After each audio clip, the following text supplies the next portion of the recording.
So we wanted the Hideout to feel like a restful, peaceful place. That was one of the things that we thought was really missing from the first two Infinity Blade games, is any sense that you were ever safe, right? You were always in this threatening environment. And we thought it would be really cool if we could create this more peaceful, beachy, serene environment to make your Hideout. And so we did, lots of different concept art. We had everything from a Hideout.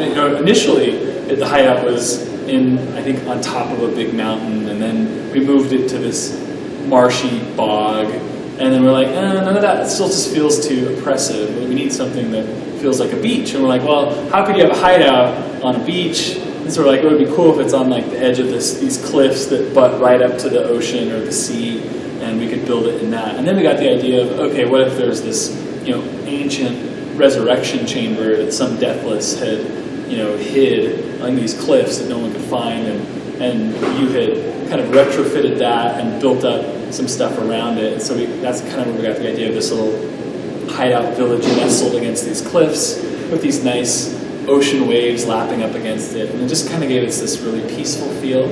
And again, hopefully allowed the game to make the player feel like you're able to rest when you come back to the Hideout.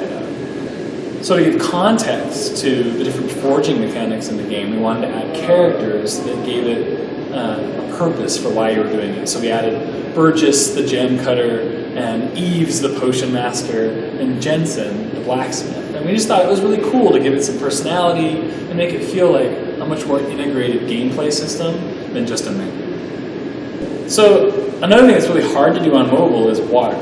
And we wanted to make some really serene, cool-looking water for the Hideout. And to show that off, we thought it'd be really cool to have a boat in the water. And that led us to thinking about, well, if there's a boat that comes to your Hideout, then there should be a merchant on it that sells you stuff. And that led us to designing the merchant, Shell, this pirate who will come and sell you stuff in the Hideout. And again, really all that just kind of stemmed from us being like, hey, can we do water on mobile? And now we have the merchant, which is awesome.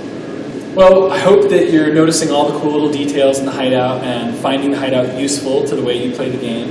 And look for even more cool things to show up in the Hideout in future updates.